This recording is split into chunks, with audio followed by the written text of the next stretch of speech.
Hola, buen día. En esta oportunidad miraremos algunas generalidades de la prueba Saber 11 y explicaremos algunos aspectos de un taller que nos ayudará a fortalecer la solución de preguntas en esta prueba. Para empezar, el examen Saber 11 busca evaluar las competencias desarrolladas durante la formación básica y media de un estudiante. En este examen intervienen dos entidades.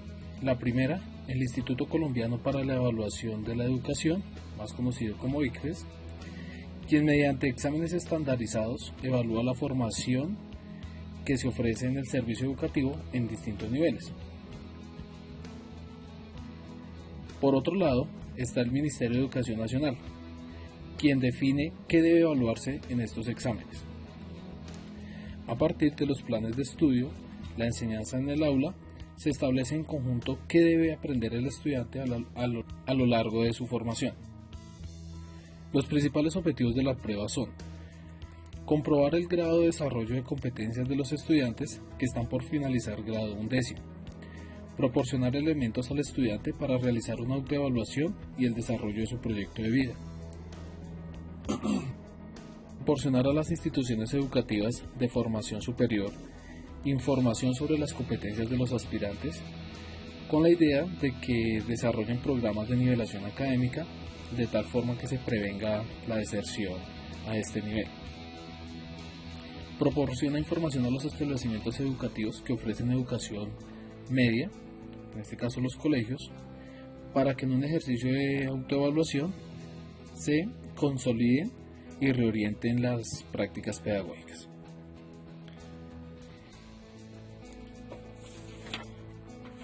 El examen tiene un total de 278 preguntas, que están divididas en 5 pruebas.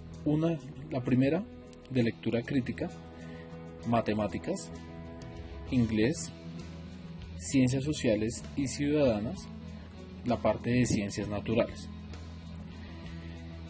Específicamente, la prueba de ciencias naturales no pretende evaluar conocimiento científico en el sentido estricto, sino la capacidad que tiene el estudiante para reconocer conceptos y teorías propias del conocimiento científico, la capacidad que tiene para relacionar conceptos y conocimientos con fenómenos naturales, y cómo a partir de un modelo él puede clasificar o predecir una determinada situación, es decir, un uso comprensivo del conocimiento científico.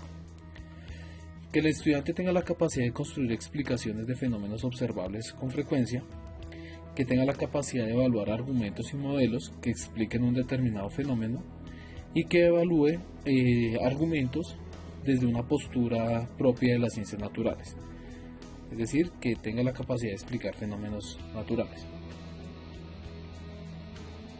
Por otro lado, que el estudiante tenga la capacidad de construir explicaciones del mundo natural a partir de la investigación científica, que desarrolle metodologías o procedimientos para generar preguntas o respuestas, que sepa plantear experimentos e identificar variables, realizar mediciones y organizar y analizar resultados, procesos de indagación. Estas son las 3 competencias que nos evalúan en el examen en la prueba de ciencias naturales. ¿Cómo se hace? 58 preguntas que están divididas en 4 componentes, donde cada componente evalúa unos conceptos específicos. Cada pregunta está basada en unas evidencias que dan cuenta de unas afirmaciones. Por un lado, tenemos el componente biológico, que evalúa unos conceptos específicos. Por el otro lado, tenemos un componente químico, con sus respectivos conceptos. Tenemos unas temáticas que corresponden al componente de ciencia, tecnología y sociedad. Y tenemos el componente físico con unos conceptos, como son cinemática, dinámica, energía mecánica, ondas, energía térmica, electromagnetismo, campo gravitacional, transformación y conservación de la energía. En este cuadro se muestran las 3 competencias con cada uno de los componentes que se evalúan en la prueba de ciencias naturales y sus respectivos porcentajes dentro de la prueba. Podemos observar que el porcentaje más alto corresponde a la competencia de indagar.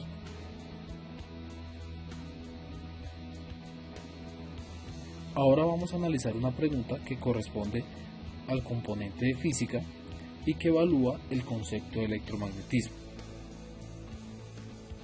Primero, nos brinda una información sobre el comportamiento de las cargas eléctricas, tal vez sea necesaria para la pregunta.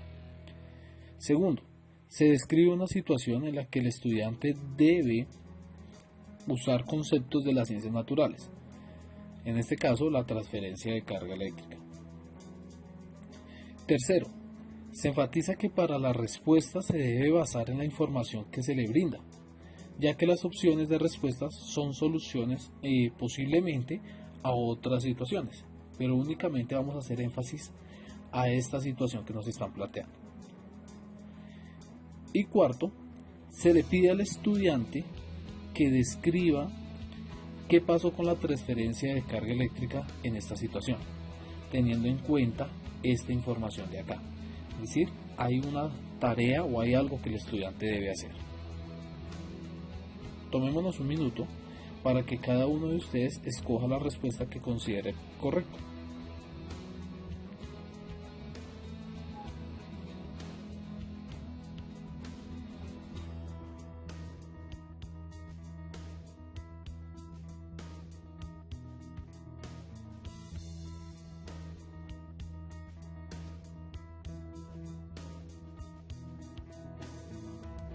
La parte más importante de este taller es tal vez no llegar a la respuesta correcta, sino argumentar por qué las otras tres opciones de respuesta no son las correctas. Por ejemplo, en nuestra pregunta nos dice que en un metal que pierde electrones, la cantidad de protones va a ser mayor que la de electrones, y por tanto la carga total es positiva y se representa con el signo más. Ahora en la situación dice que se tienen dos esferas metálicas idénticas, una esfera 1 inicialmente con carga positiva y la otra esfera 2 inicialmente neutra. Al ponerlas en contacto y luego de separarlas, se observa que las dos esferas quedan con cargas iguales, es decir, positiva, como se muestra en la figura. Entonces tenemos un antes y un después. Con base en la información anterior, ¿qué sucedió al poner las cargas en contacto? Nos indican varias cosas. En la opción D, indica una transferencia de protones entre las esferas, lo cual no es correcto, ya que el estudiante debe saber que las únicas cargas que se desplazan son los electrones, es decir, las cargas negativas. Con este argumento automáticamente se descarta la opción B, ya que también implica una transferencia de protones, lo cual ya sabemos que no es posible. En cambio, la opción C puede ser válida, ya que nombra la transferencia de electrones, lo cual sabemos que es. Pero si así fuera, de que la esfera 1 pasan electrones a la 2, en este caso la 2 quedaría cargada negativamente, lo cual no corresponde a la descripción de la situación, donde las dos esferas quedan cargadas positivamente. En cambio, la opción A describe que de la esfera 2 pasan electrones a la esfera 1, lo cual es válido, porque las únicas cargas que se desplazan son los electrones. Y además, si esto ocurre, la esfera 2 quedaría cargada positivamente. Y al ocurrir una transferencia a la carga 1, pues se reduce su carga positiva. Este argumento corresponde a la opción correcta.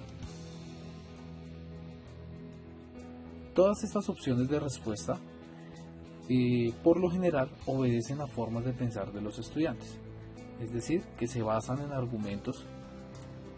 Esta pregunta en particular corresponde a la competencia uso comprensivo del conocimiento científico, ya que se da una información que el estudiante debe aplicar teniendo en cuenta unas bases previas. Además, nos afirma que el estudiante asocia los conceptos propios del conocimiento científico, como la transferencia de carga eléctrica, con fenómenos naturales. Y la evidencia es que relaciona los distintos factores que determinan la dinámica de un sistema o un fenómeno, en este caso el contacto entre las cargas y la transferencia de carga eléctrica, para identificar su comportamiento teniendo en cuenta las leyes de la física. Con la información recibida referente a la prueba saber, el estudiante debe analizar una tanda de preguntas asignadas por el profesor. El análisis se realizará en un cuadro como este, donde esta parte es la diligenciada por el estudiante para cada una de las preguntas. Entonces, primero, en esta parte, el estudiante debe describir los conceptos, teorías o leyes de las ciencias naturales que están involucrados en la pregunta. Segundo, el estudiante debe identificar qué componente le está evaluando la pregunta. Tercero, qué competencia le está evaluando al estudiante la pregunta, de acuerdo a las competencias que ya sabemos. Cuarto, en esta parte se debe describir lo que el estudiante debe realizar para comprender y responder a la pregunta. Por ejemplo, si tiene que hacer un procedimiento, si tiene que hacer un análisis, si tiene que generar un argumento, si tiene que hacer un cálculo, etcétera, etcétera. En esta parte, el estudiante debe argumentar detalladamente por qué las otras tres opciones no son las correctas. En esta parte, ¿cuál es para el estudiante la opción correcta? Y por último, debe argumentar detalladamente por qué esta es la opción correcta.